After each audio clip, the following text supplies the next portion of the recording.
Hello and welcome to episode 2 of the King's Dilemma Chronicles. We are going to go ahead and continue things on. Oh no, this is like going up really hard. Oh no. Sorry, I just realized this. We need to get things to go down more. Okay, what is this? Oh, interesting. Supply medics with red iron tools. So we would have to spend that to do that. That's really cool. Okay. We have dilemmas, and then we have council and review information about. Okay. Spend coins to replace council members and to form alliances when your relationship level with another house is maxed out. If you form an alliance with another house, your total power increases by 1. Oh, okay. With your choices, you can try to achieve the long-term goal of your house and 2 secondary goals. Also, we want to unite with another kingdom, fund Lara and Edgim statue, and use the waypointer for specific geographic purposes. Okay.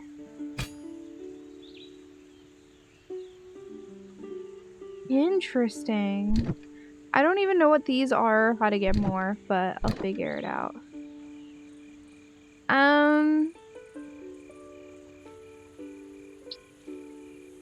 We need to move things down a bit.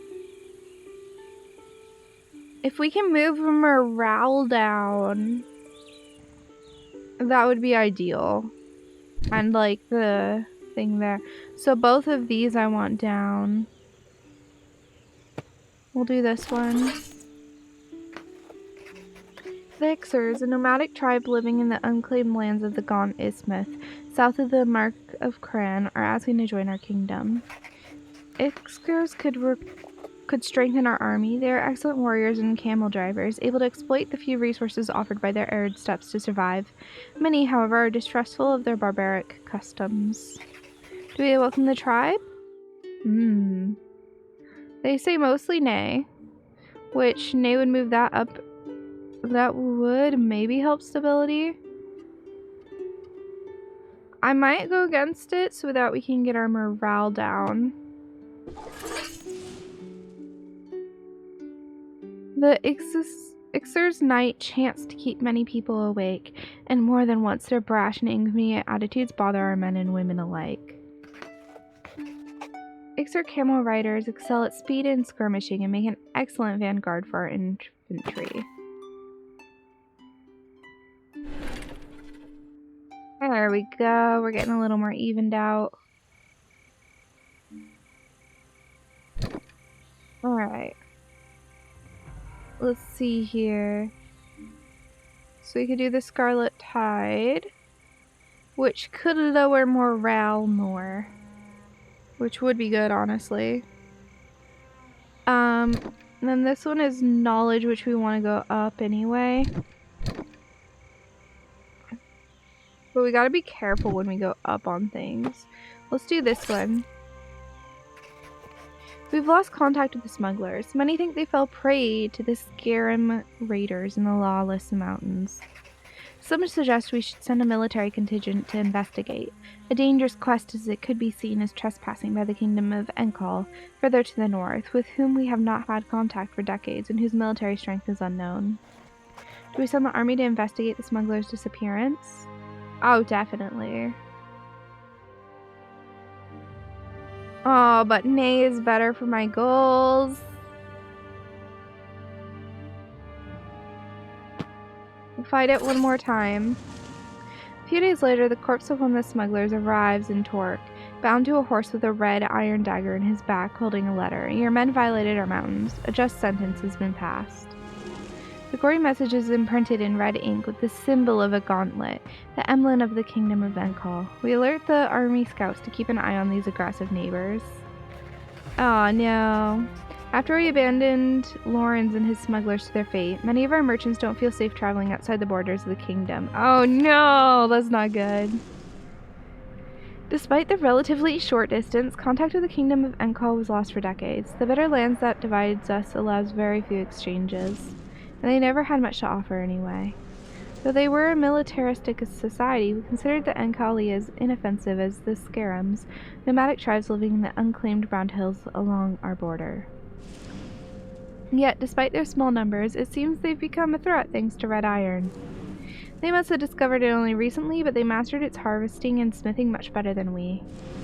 The scouts we sent even sighted an impressive fortress reinforced with huge red iron plates, as they call the Crimson Keep. That's not good.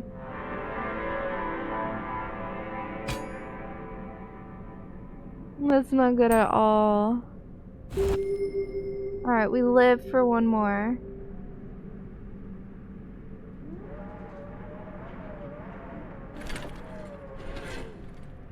There we go. We're much more balanced now. I just needed to balance it. Like, I didn't really care what I was doing.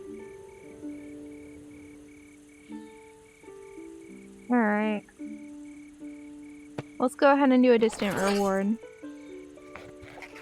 Laszlo, a botanist, requires funds to study the poisonous red cacti covering a small area of the Ivory Desert. Some believe them to be the tears left behind by Ursel, the saint daughter of strength, when she took the burden of human brutality upon herself to free us from it. Do we fund Laszlo's research into the red cacti? I agree, we definitely do.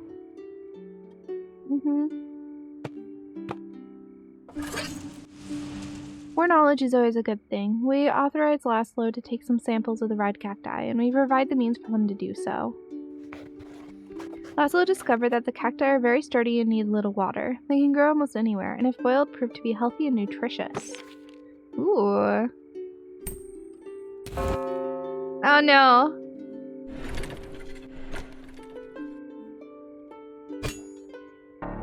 The king is dead. Okay, end of the reign. At the end of each reign, you will gain rewards as described by your moral alignment. If you manage to put all the resources in the target area, you'll get even more rewards. Alright, rebel. 1 for every resource in the upper area, 1 black for every resource in the lower area, 1 additional if the central is empty. Okay.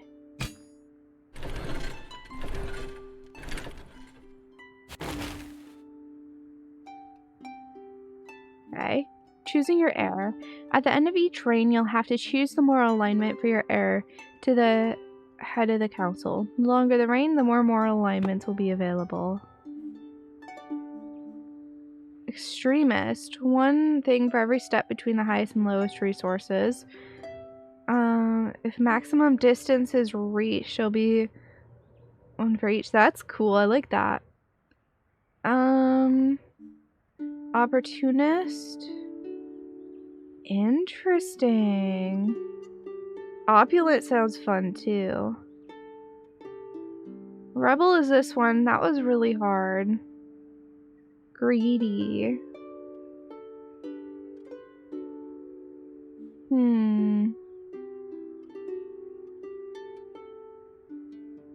For every step between the highest and lowest resources. That sounds difficult, but it sounds doable too. But moderate sounds good. I don't know. I mean, we can just like try different things with time, so we'll do extremist for this one. Okay, spend your prestige and crave points to prepare for the uprising. Each preparation shows its rewards and required number of reigns to be completed. Rewards are collected at the beginning of each reign after you complete the preparation. Additionally, most preparations unlock a dilemma that you'll face in the uprising. So I can do these 3. I can't do this one. Okay, so we can supply medics with red iron tools. Or we can purchase and grow red cacti. I'm not too worried about a siege. Libra's geology. Ooh. Let's do the medical one. Alright. The table summarizes the type of preparation and their rewards. So everyone takes like different amounts of time. Okay. You'll unlock more preparations as you progress through the campaign. Okay. So the one that I just started takes 1 rain. How do I see what they do? I wish there was like a little help guide that gave you like what everything does, because it's really hard to know like what they do. Is it here?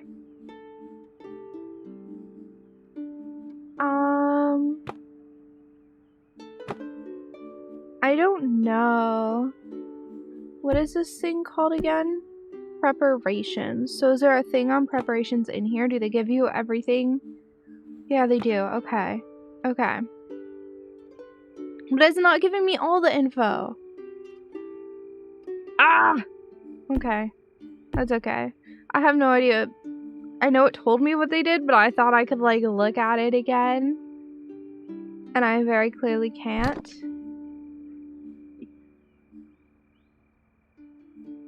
So I'll just figure it out through playing. Okay. So this costs a lot of power, and I don't really know what I'm doing in terms of that, so we're just gonna continue. It says I can find all the tutorials, but it didn't give me... Unless it's that. No. Preparations.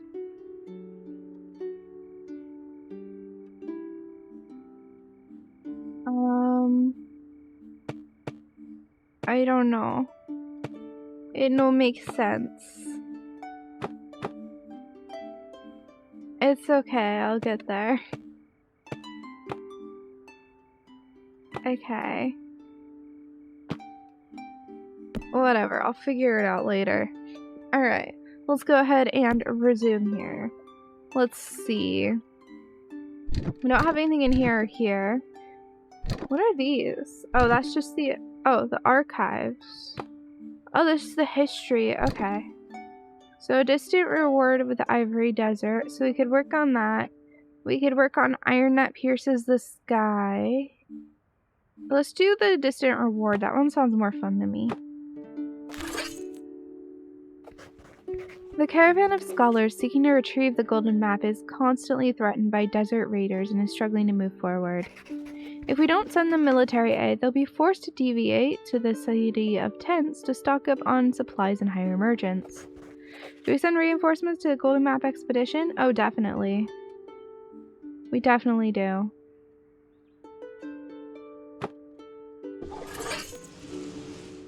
We send troops to support the caravan. Thanks to the help of the army and the guidance of Sarah, the scholars finally reach the remote temple of the Mother in the middle of the Ivory Desert. So soon we'll discover if the golden map is really there. Unfortunately, fatigued by travel, Sarah dies before she can see her home again. Aww. A chalice in the desert. After wandering for days, our expedition sights a rocky plateau protruding from the desert, the ruins of a temple atop it. Our scholars think it dates to the time of Omad, the first king, but it was pillaged recently. Inside, they find the dry corpses of dozens of sand priestesses, an opulent version of the cult of the Mother that, though we worship the same goddess, had lavish ways in stark contrast with the sober purity of our cult. The ruin surrounds a huge oasis and is based on rough interpretations of ancient inscriptions in the altar hall. It's called Chalice Peak. Most of the temple's riches were stolen by the raiders, but the inscriptions suggest a bigger treasure may be hidden in a secret chamber. Ooh. I wonder what these mean. I don't know.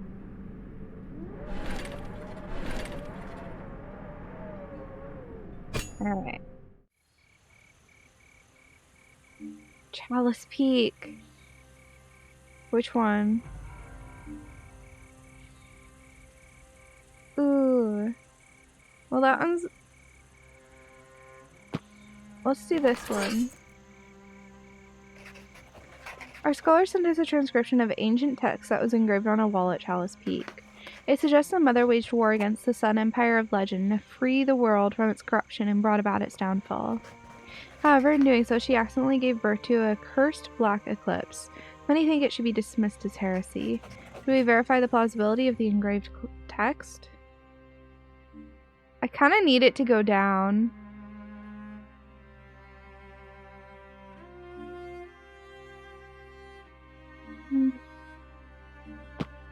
We'll do it. Our scholars searched the royal library for more information from before the time of the first king. While they find no further reference to the Sun Empire, the image of a black eclipse that brings powerful societies to ruin is a recurring theme in the ancient chronicles. Ooh, that's close. It's not good.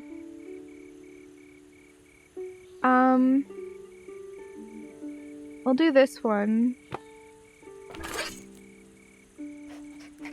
The Tribune reports to us that an unprecedented drought has hit Tyrol, ravaging crops and decimating the cattle.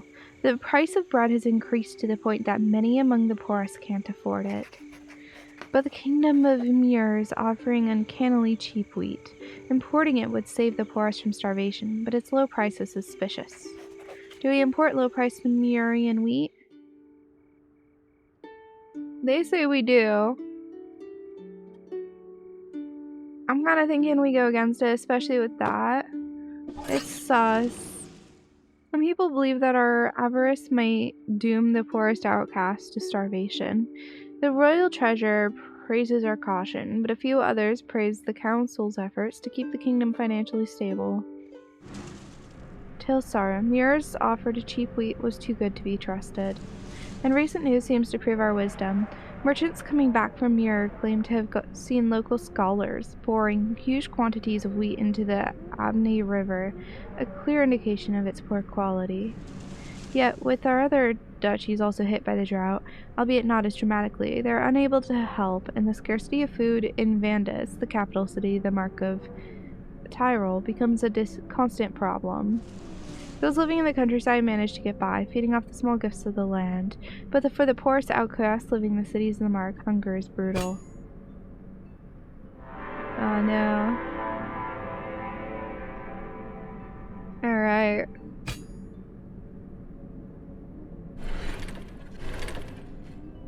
That did bring things down, which we needed. Alright. A Tale of Sorrow.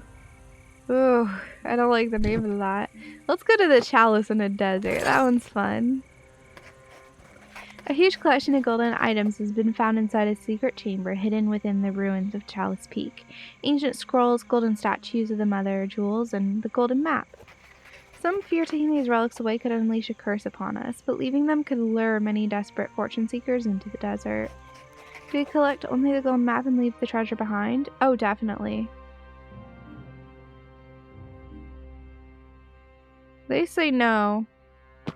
We'll say no. Leaving such a huge fortune behind just because of the fears of the superstitious would be foolish to say the least. The prospect of finding even greater riches at the end of this journey thanks to the golden map can't justify such a waste. Part of the expedition is sent back to Libra to carry home the ancient scrolls and golden artifacts. Even if completely unsubstantiated, fear of terrible repercussions for stealing the sacred gold of the Sand Priestess haunts the thoughts and dreams of our people. Chiseled into a single golden leaf, the map has a grandiose look. As gold easily stands the test of time, its age is unfathomable. However, old legends speak of a golden map leading to an endless fountain of liquid gold. The numerous old scrolls we obtained together with this map are full of references to a Sun Empire, known only from ancient legends as dating back to the ages before Omad, the first king.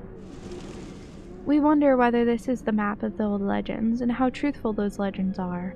It may all be a metaphor for the power and riches of the lost empire. An expedition has to be launched, but the map is not easily interpreted. Okay, interesting. I want to know more about this.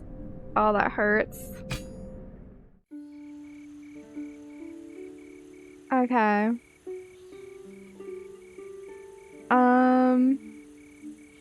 The Chalice one is just so interesting. Ooh, the golden map. Let's do it.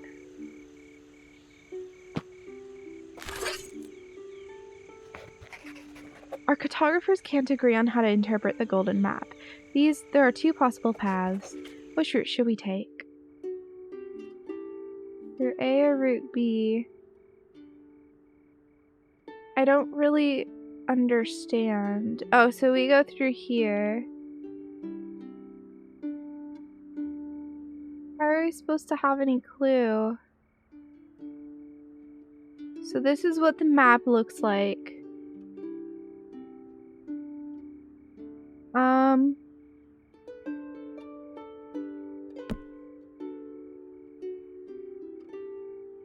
I don't know.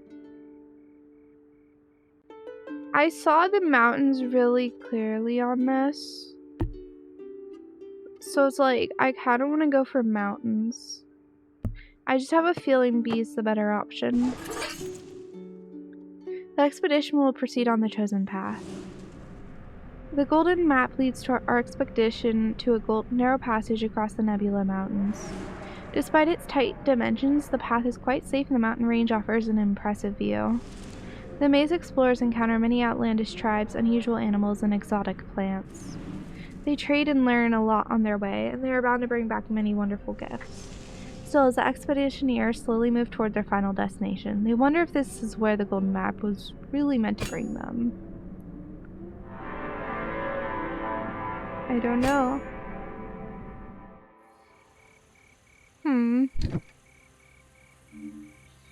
Three trunks.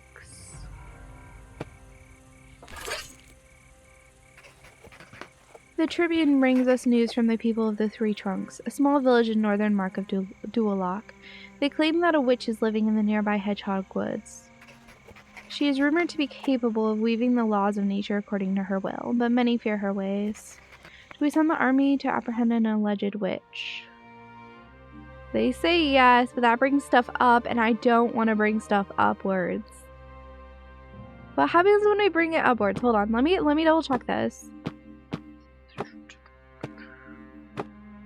Not the time counter.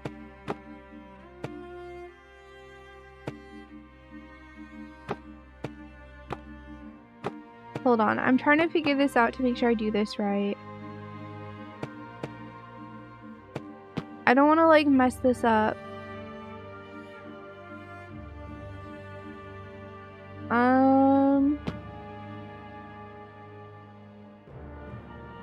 Okay, the rain will end if it's on either side. Okay. I'm gonna do nay. We'll not spend our precious resources just because of rumors and superstition. However, some superstitious fanatics accuse the council of simply being afraid of the witch, and they assemble a group to address the situation on their own terms. Oh no. This ain't good. Because of our inaction, a band of religious zealots, proclaiming themselves the Truth Keepers, starts roaming the Hedgehog Woods with the pitchforks and torches, looking for the alleged witch. Rumors about her ability to bend the laws of nature are becoming more common, enraging the zealots in their brutal search. The Truth Keepers believe that the locals are hiding something, and they are determined to make them talk. During the following months, they frequently abuse the local people, to the point that they become more feared than the witch herself. Yikes, that's not good, man. That's not good at all. But I had to move that thing down, otherwise this rain would be over. Anyway, you guys can tell me your thoughts of all the decisions I've been making. Because this is the end of this episode, thank you guys so much for watching. I'll see all you in the next episode. If you've been enjoying, make sure you leave a comment. Let me know what you're thinking about my choices. Subscribe to me here on YouTube and go follow me over on Twitch. I stream there 4 days a week. Thank you guys so much for watching, and I will see you in the next episode.